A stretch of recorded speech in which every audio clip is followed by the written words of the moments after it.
नमस्कार, आप देख रहे हैं भारत एक्सप्रेस। मैं हूं प्रवीण तिवारी और अब पेश है हमारी खास इन्वेस्टिगेशन कमीशन खोर सफेद पोश। देश के नामी बैंकों में सुरक्षा प्रदान करने वाली एक कंपनी का मालिक मनी लॉन्ड्रिंग के जरिए विदेश में पैसा भेजता रहा। फर्जीवाड़ा करके न केवल सरकार से पैसा वसूला बल्कि प्रधानमंत्री नरेंद्र मोदी की महत्वाकांक्षी दीनदयाल उपाध्याय ग्रामीण कौशल योजना का निःशुल्क लाभ देने के नाम पर गरीब बेरोजगारों से भी करोड़ों रुपए की वसूली कर ली। कहानी केवल यही नहीं रुकी, इस शातिर ने गरीब बेरोजगारों को नौकरी देने के नाम पर भी उनसे वसूली की और इसके बाद उनके वेतन से भी कमीशन वसूलता रहा। जी हाँ, ये कोई फिल्मी कहानी नहीं है बल्कि एक ऐसी काली हकीकत है जो बताती है कि कैसे रसूखदार आज भी तमाम कानून तोड़कर बेखौफ अपने काले कारनामों को अंजाम दे रहे हैं। मगर इस कहानी में केवल गुनहगार ही नहीं बल्कि जांच एजेंसी भी कटघरे में नजर आ रही है, क्योंकि उस पर आरोप है कि उसने मनी लॉन्ड्रिंग के मामले का खुलासा होने के बावजूद ईडी को मामले की जानकारी नहीं दी। इतना ही नहीं, आरोपी की गुहार पर मामले की जांच भी ठंडे बस्ते में डाल दी गई, इस तरह से कहा जा रहा है। आज भारत एक्सप्रेस की स्पेशल इन्वेस्टिगेशन टीम की एक्सक्लूसिव रिपोर्ट कमीशन खोर सफेद पोश आपको रूबरू करवाएगी उस हकीकत से जो बताती है कि आज भी कानून तोड़ने वाले क्यों बेखौफ घूम रहे हैं। ये पूरी कहानी देश के नामी बैंकों और शिक्षण संस्थानों में सुरक्षा का जिम्मा उठाने वाली एपी सिक्योरिटीज प्राइवेट लिमिटेड और scientific security management services private limited की है, जिनके मालिक हैं अनिल पुरी। और इस कंपनी के मुख्य कर्ता धर्ताओं में शामिल है कंपनी के सीईओ विकास चड्ढा। दरअसल 7 दिसंबर 2022 में आयकर विभाग ने एपी सिक्योरिटी के नांगल राय में मौजूद दफ्तर पर छापे की कार्रवाई की थी। इस दौरान ऐसे दस्तावेज बरामद हुए जिनसे पता लगा कि कंपनी के मालिक ने फर्जीवाड़ा करके 82 करोड़ रुपए की राशि जुटाई।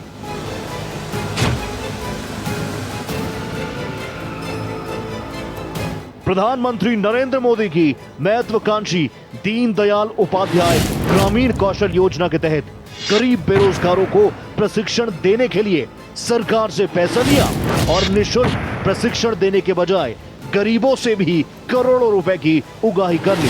इतना ही नहीं, कंपनी के सीएसआर के माध्यम से दिया गया पैसा भी गुजरात की एक चैरिटेबल फाउंडेशन से वसूल किया गया।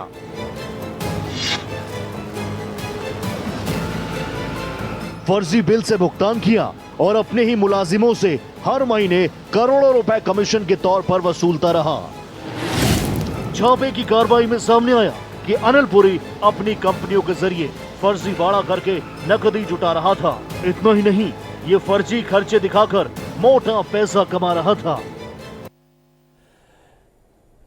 इनकम टैक्स के छापे के दौरान बरामद दस्तावेजों से पता लगा कि एपी सिक्योरिटीज ने 3 वित्त वर्ष के दौरान फर्जीवाड़ा करके करीब 74 करोड़ रुपए इकट्ठा किए थे। अनिल पुरी ने अपनी कंपनी के जरिए प्रधानमंत्री नरेंद्र मोदी की महत्वाकांक्षी दीनदयाल उपाध्याय ग्रामीण कौशल योजना के नाम पर सरकार से फंड भी वसूला, मगर लाभार्थियों को मुफ्त इसका लाभ देने के बजाय उनसे भी कीमत वसूलनी शुरू कर दी। इस तरीके से इसने सरकार और ग्रामीणों को धोखा देकर 1 करोड़ रुपए से ज्यादा पैसा वसूल लिया।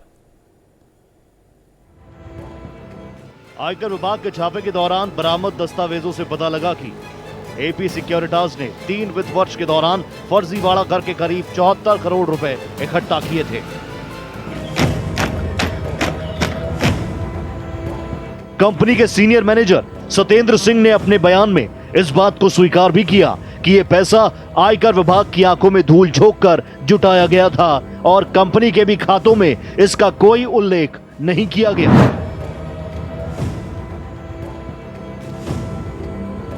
अनिल पुरी का लालच यही नहीं थम रहा था। उसने सरकार द्वारा प्रायोजित योजना को अंजाम देने की आड़ में गरीब बेरोजगारों को अपना शिकार बनाने से भी परहेज नहीं किया। उसने अपनी कंपनी के जरिए प्रधानमंत्री नरेंद्र मोदी की महत्वाकांक्षी दीनदयाल उपाध्याय ग्रामीण कौशल योजना के नाम पर सरकार से फंड वसूला, मगर लाभार्थियों को मुफ्त इसका लाभ देने के बजाय उनसे भी कीमत वसूलनी शुरू कर दी।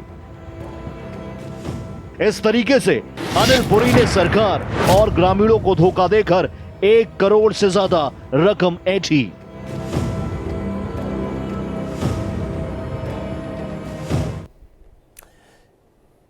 एपी सिक्योरिटास ये इस कंपनी का नाम है और साइंटिफिक सिक्योरिटी मैनेजमेंट के परिसरों में पड़े छापे की कार्रवाई में चौंकाने वाली जानकारी सामने निकल कर आई।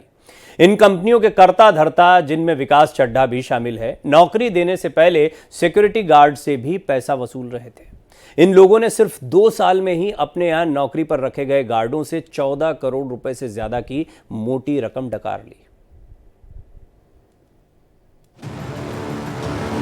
इनकम टैक्स के छापे की कार्रवाई में यह भी जानकारी सामने निकल कर आई कि एपी सिक्योरिटास और साइंटिफिक सिक्योरिटी मैनेजमेंट के कर्ता धर्ता नौकरी देने से पहले सिक्योरिटी गार्ड से भी पैसा वसूल रहे थे। एपी सिक्योरिटास 2 साल में ही अपने यहां नौकरी पर रखे गए गार्डों से 14 करोड़ रुपए से ज्यादा की मोटी रकम वसूल ली।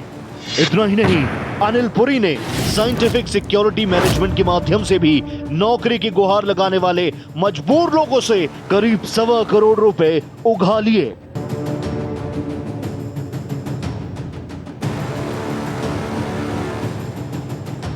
अनिल पुरी की अवैध कमाई की भूख लाचार और बेरोजगार लोगों से वसूली करने के बाद भी खत्म नहीं हुई।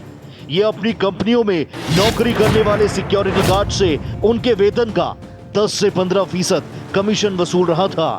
दरअसल आयकर विभाग के छापे में अनिल पुरी के ठिकानों से बड़ी संख्या में एटीएम कार्ड बरामद हुए, जिनके बारे में हुई छानबीन के दौरान इसका खुलासा हुआ कि बरामद हुए एटीएम कार्ड अनिल पुरी की कंपनियों में नौकरी करने वाले सुरक्षा कर्मियों के हैं, जिन्हें वेतन देते ही पुरी के मैनेजर और खास कर्मचारी इन एटीएम के जरिए कमीशन का पैसा निकाल लेते थे। आपको जानकर हैरानी होगी कि ये रकम हर महीने 1 करोड़ रुपए होती थी। शातिर अनिल पुरी ने गुजरात की हाई ऑन लाइफ फाउंडेशन के साथ मिलकर corporate social responsibility CSR fund जिसको कहते हैं के तौर पर खर्च की गई रकम का मोटा हिस्सा कैश में डकार लिया। इतना ही नहीं, जांच के दौरान संस्था द्वारा उपलब्ध कराए गए दस्तावेज भी संदिग्ध दिखाई पड़े। आपको जानकारी होगी कि बड़ी कंपनियों को हर साल अपने मुनाफे का एक हिस्सा कॉरपोरेट सोशल रिस्पॉन्सिबिलिटी के तौर पर खर्च करना होता है, मगर शातिर अनिल पुरी ने इसे भी फर्जीवाड़े का हिस्सा बना लिया। उसने गुजरात में मौजूद हाई ऑन लाइफ फाउंडेशन को उसने 33 लाख रुपए से ज्यादा का दान दिया, लेकिन भुगतान के बाद संस्था को कमीशन देकर दान का बड़ा हिस्सा नकदी के तौर पर वापस ले लिया।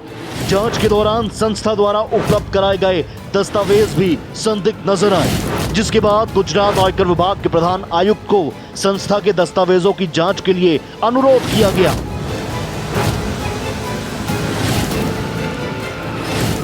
हाई ऑन लाइफ फाउंडेशन का कहना है कि उन पर लगाए गए तमाम आरोप गलत हैं और उन्होंने इसके खिलाफ गुजरात स्थित आयकर विभाग में अपील भी दायर की हुई है।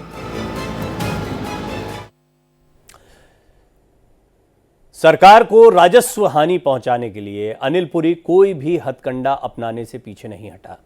कानून को धता बताकर उसने इनकम टैक्स में छूट का फायदा उठाने के लिए कंपनी के दफ्तरों के लिए फर्जी तरीके से किराए का भुगतान किया और वो रकम नकद के माध्यम से वापस वसूल ली। मौजूद दस्तावेजों के मुताबिक अनिल पुरी ने अपनी दोनों कंपनियों के जरिए 1.25 करोड़ रुपए से ज्यादा की रकम फर्जी किराए के तौर पर खर्च दिखाई थी। अनिल पुरी के काले कारनामे यही नहीं रुके, बल्कि इसने सिक्योरिटी गार्ड्स की वर्दी और अन्य सामान खरीदने के नाम पर भी ज्यादा कीमत के बिल बनाकर विभाग की आंख में धूल झोंकने का काम किया। इनकम टैक्स में छूट का फायदा उठाने के लिए अनिल पुरी ने कंपनी के दफ्तरों के लिए फर्जी तरीके से किराए का भुगतान किया और वह रकम नकद के माध्यम से वापस वसूल ली। मौजूदा दस्तावेजों के मुताबिक अनिल पुरी ने अपनी दोनों कंपनियों के जरिए 1.25 करोड़ रुपए से ज्यादा की रकम फर्जी किराए के तौर पर खर्च दिखाई थी। शातिर अपराधी अनिल पुरी का खेल इतना हैरान कर देने वाला था कि इनकम टैक्स के अधिकारी भी एक बार को हैरान हो गए। दरअसल अनिल पुरी ने सिक्योरिटी गार्ड्स की वर्दी और अन्य सामान खरीदने के नाम पर ज्यादा कीमत के बिल बनाकर भी विभाग की आंख में धूल झोंकने का काम किया। उसने इस कारनामे के जरिए कागजों में करीब 21 करोड़ रुपए का भुगतान दिखाया था।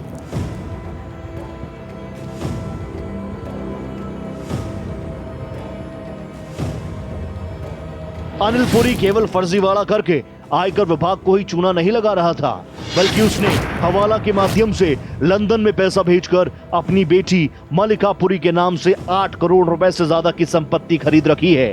उसने गुरुग्राम की एक फॉरेक्स कंपनी के अधिकारी गगनदीप सिंह के माध्यम से ये पैसा भेजा था। इस मामले में आरोपी गगनदीप सिंह का कहना है कि उनका इस मामले से कोई सरोकार नहीं है।